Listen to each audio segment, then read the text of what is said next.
It's time to learn physics. Physics पढ़ते रहिए और सीखते रहिए। और हाँ, घर बैठे फिजिक्स सीखना है तो हमारे चैनल को सब्सक्राइब जरूर कीजिएगा। Welcome back to the next lecture of electrostatics.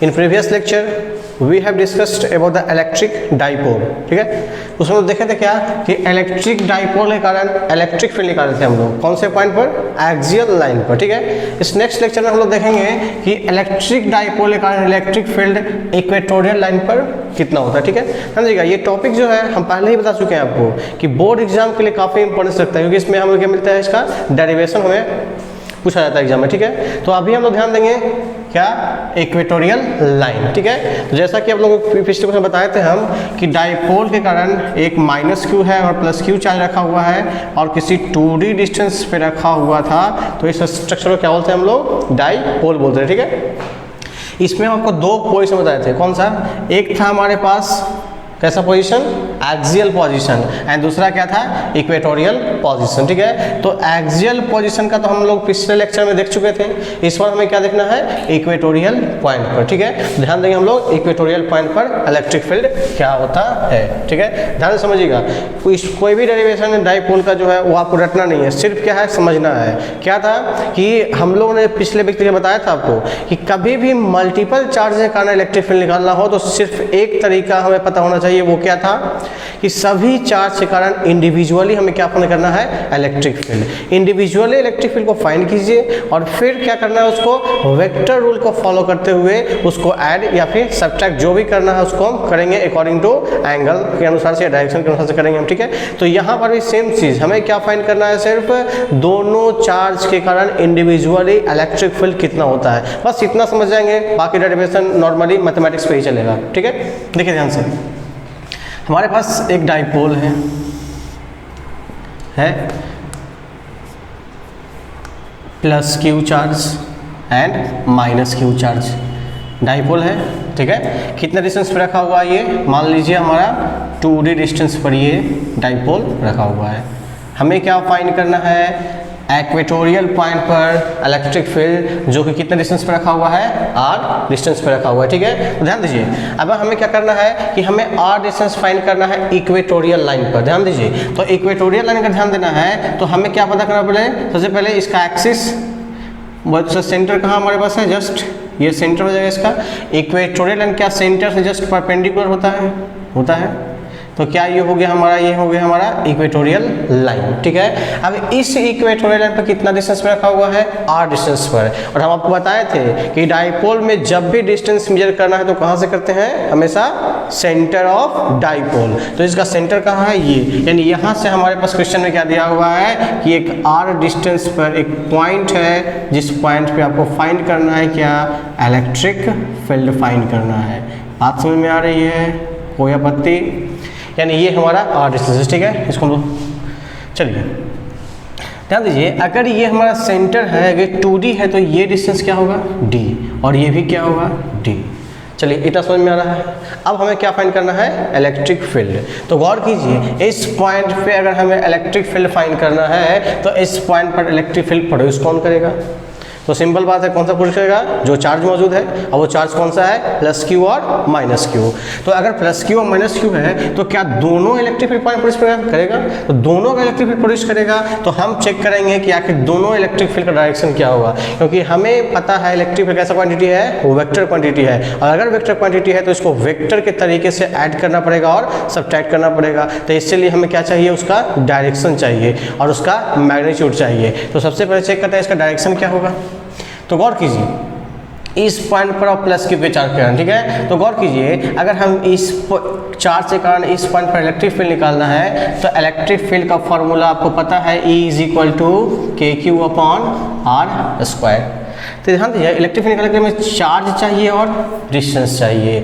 तो ध्यान दीजिए, इस पॉइंट से इस पॉइंट का डिस्टेंस क्या है, ध्यान दीजिए, आपके पास जो r की वैल्यू है वो सेंटर से डिस्टेंस है, क्या है r, वो है सेंटर ऑफ डाइपोल से डिस्टेंस दिया हुआ है, पर आपको फाइंड करना है क्या, यहाँ से यहाँ का डिस्टेंस, क्योंकि इलेक्ट्रिक फील्ड निकालने के लिए हमें चाहिए distance of point from the charge. ठीक है, तो हम क्या करेंगे, यहाँ से अपना डिस्टेंस को ऐसे मेजर कर लेंगे।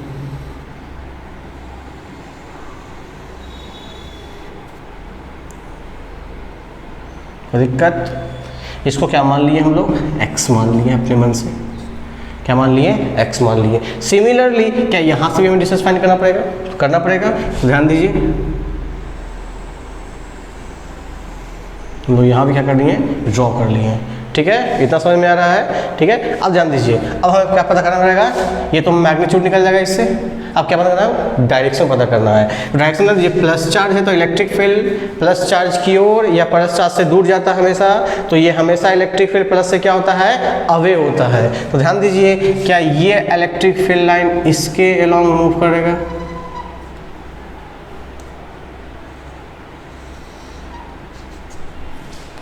क्या ये हमारा E1 लिखते हैं इसको? हो गया। सिमिलरली क्या माइनस क्यू चार्ज का हमें पता करना पड़ेगा? तो देखिए ध्यान से, ये माइनस क्यू है तो माइनस क्यू से कहाँ जाएगा electric field? Along the negative charge. मतलब ये इलेक्ट्रिक फील्ड कहाँ जाएगा? इस डायरेक्शन में। हाँ समझ रहे? प्लस है तो इससे दूर, माइनस है तो इसकी ओर। इसको लिखते हैं हम लोग E2। क्या लिखते हैं? E2। ये हो गया हमारा सिंपल फिजिक्स के दिखा है। तो क्योंकि यहाँ पे हमें कुछ नहीं किया, हमने सिर्फ इतना ही किया कि दोनों के कारण जो मैग्नीट्यूड निकालना था उसके लिए रिक्वायरमेंट जो था वो था x, जो हमने x फाइंड कर लिया।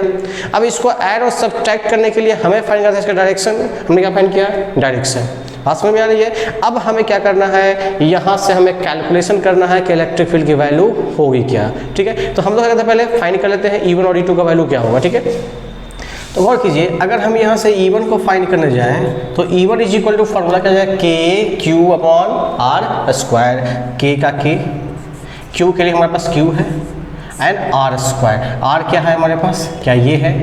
अरे ये जो वैल्यू है इसको हमें फाइंड करना है। तो कैसे फाइंड करें हम?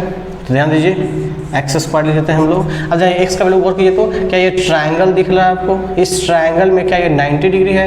क्या ये हाइपोटेन्यूस हो जाएगा? अगर ये हाइपोटेन्यूस है तो इस क्वेश्चन में हमें क्या पता करना पड़ेगा? इसका वैल्यू तो हम जानते हैं हाइपोटेन्यूस का स्क्वायर क्या होता है? Is equal to base square plus perpendicular square. इसका मतलब यहाँ पर हम लिख सकते हैं x square is equal to r square plus D square, और एक्स इज इक्वल टू क्या लिख सकते हैं? Under root r square plus D square.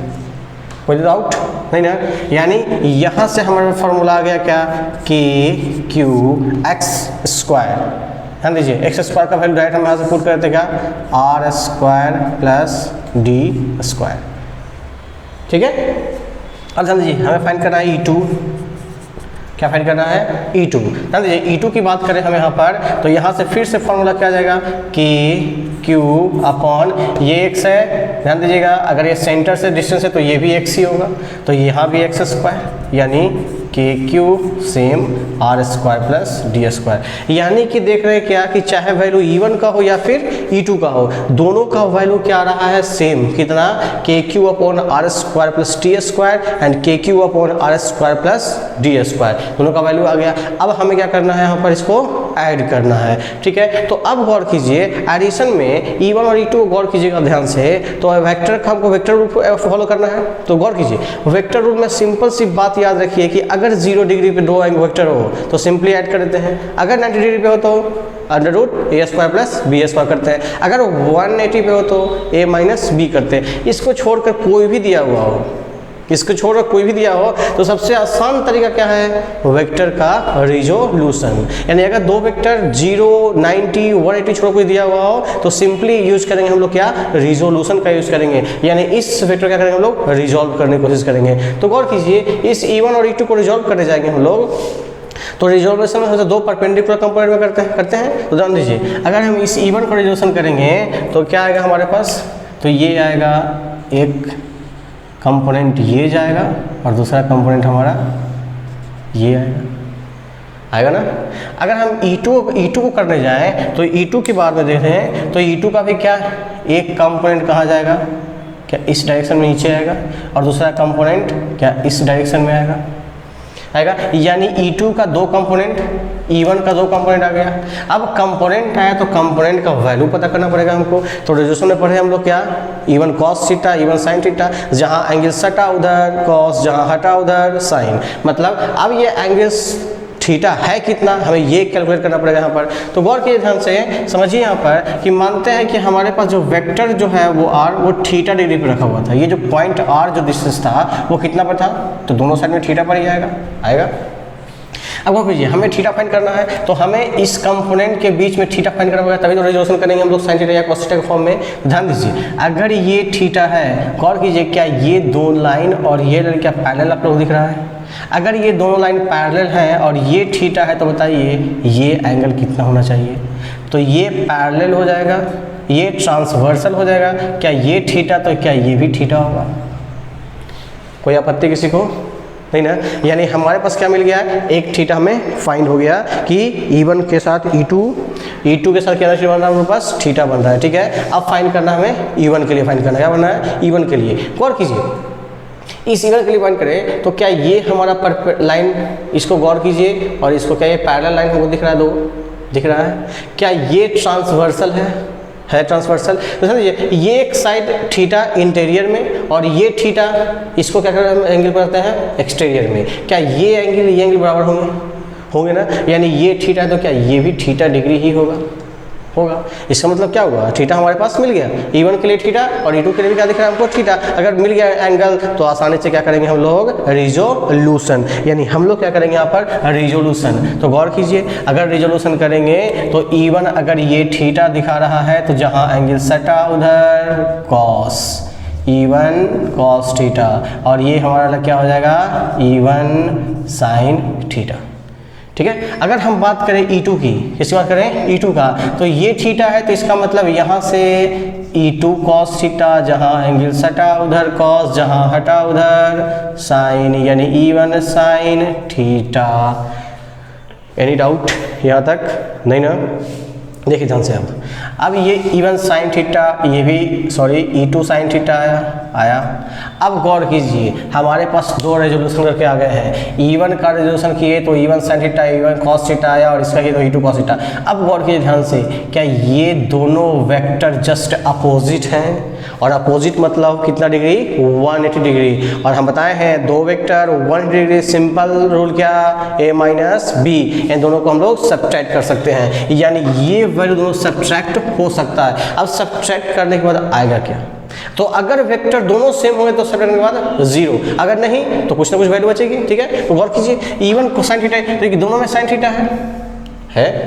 अब देखिए E1 E2, तो यहाँ पे गौर कीजिए, क्या E1 E2 का वैल्यू भी दोनों सेम हमको दिख रहा है? यानी यहाँ से हमको दिख रहा है कि E1 जो है वो E2 के बराबर है। यानी E1 और E2 बराबर है तो क्या ये कंपोनेंट कैंसिल आउट हो जाएगा? कोई दिक्कत नहीं ना।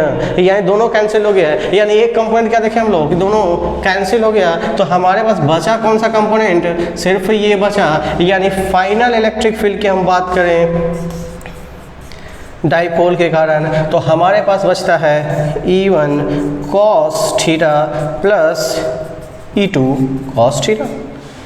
क्या यही बच रहा है इलेक्ट्रिक फील्ड का?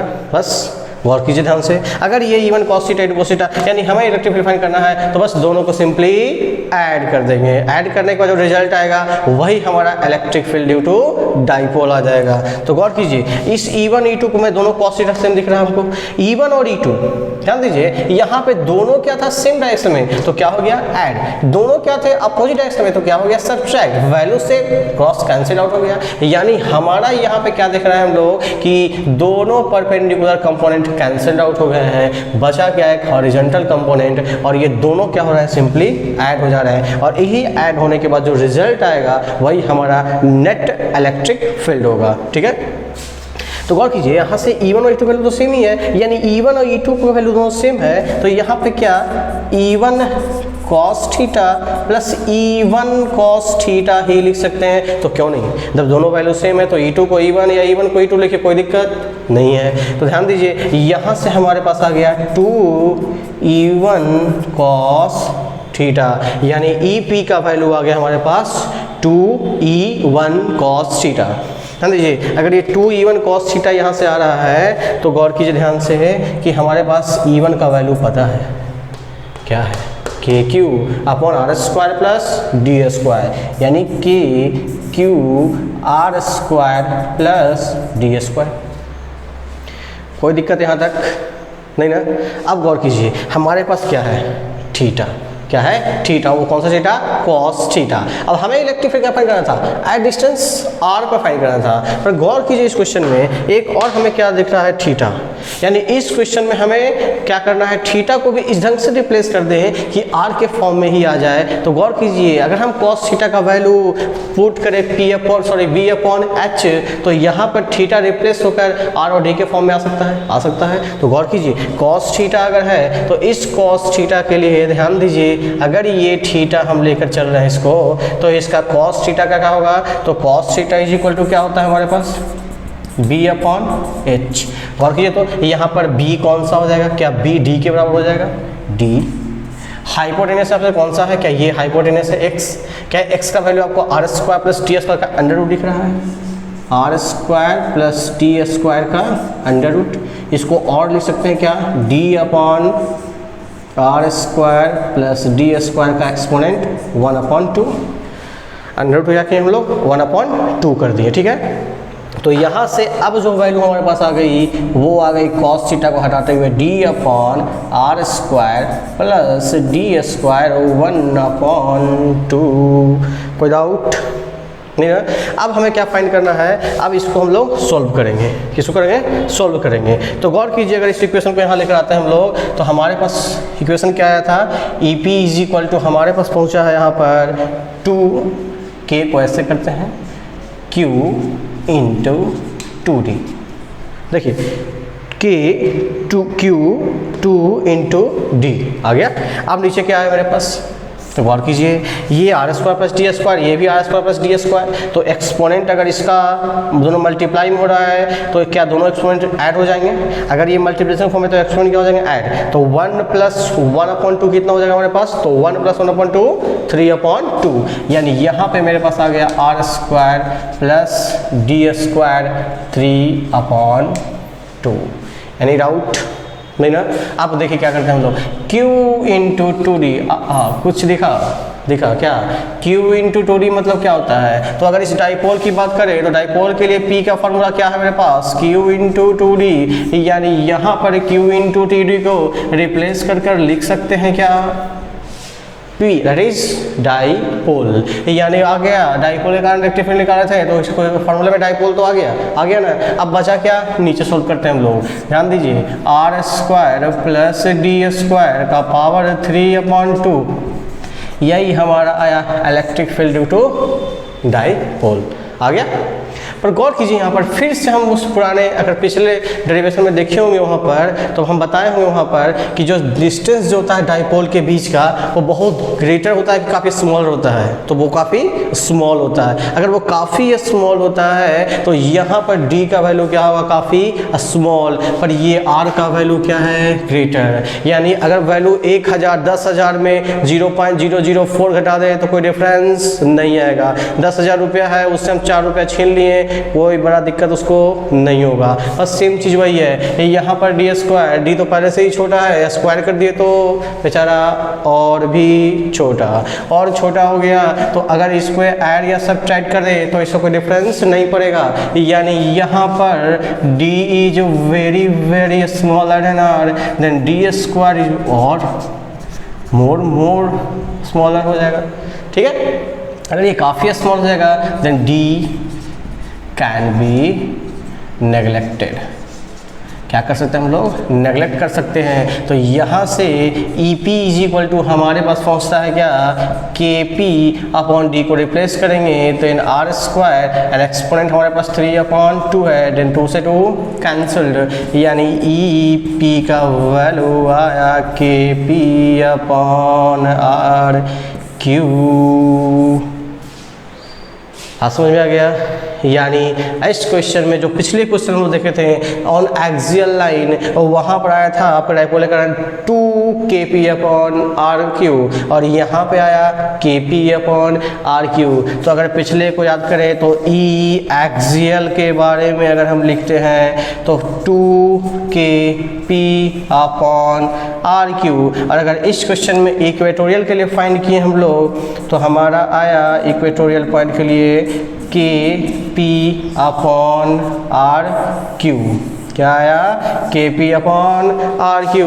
तो अगर दोनों को कंपेयर करें तो आपको दिख रहा होगा कौन सा वैल्यू ग्रेटर है, एक्सियल का वैल्यू क्या है, डबल है, किससे, इक्वेटोरियल से। बात समझ में आ रही है, कोई दिक्कत नहीं। इसका मतलब यहाँ से क्या लिख सकते हैं कि ई एक्सियल, क्या, E axial as equal to 2 into E equatorial. Any doubt, है ना। यानी यहाँ से हम लोग का रिजल्ट आया, जो एक्सियल पॉइंट का जो इलेक्ट्रिक फील्ड होता है वो इक्वेटोरियल से क्या होता है, डबल होता है। या फिर आपसे पूछ दिया जाए कि रेशियो निकालिए ई एक्सियल अपॉन ई इक्वेटोरियल, क्या निकालना है आपको, ratio of E axial upon E equatorial. तो ध्यान दीजिएगा, एक्सियल को अगर इक्वेटोरियल से हम डिवाइड करेंगे तो क्या बचेगा हमारे पास, सिर्फ 2 बचेगा, यानी रेशियो क्या हो जाएगा, 2:1। बात समझ में आ रही है, कोई डाउट नहीं, कुछ भी नहीं है डेरिवेशन में, सिर्फ और सिर्फ मैथमेटिक्स, फिजिक्स के नाम पर सिर्फ 2 लाइन या 4 लाइन, क्या, बस इलेक्ट्रिक फील्ड फाइंड करने का तरीका, E1 E2 फाइंड करने का तरीका और उसका रेजोल्यूशन, बाकी सब मैथमेटिक्स। बात समझ में आ गई, एनी डाउट, कोई भी दिक्कत टेंशन नहीं लीजिएगा। ये पूरा इस ढंग से हम समझाएं, सिर्फ इस पूरे वीडियो लेक्चर का नोट्स आपको हमारे डिस्क्रिप्शन में वीडियो के लिंक में दे दिया जाएगा, जिसमें आपको इस डेरिवेशन का अच्छे से नोट्स बना हुआ, आप उसको वहाँ से उतार लीजिएगा। बाकी जो भी डाउट हो आप पूछ सकते हैं। Okay, rest for next class.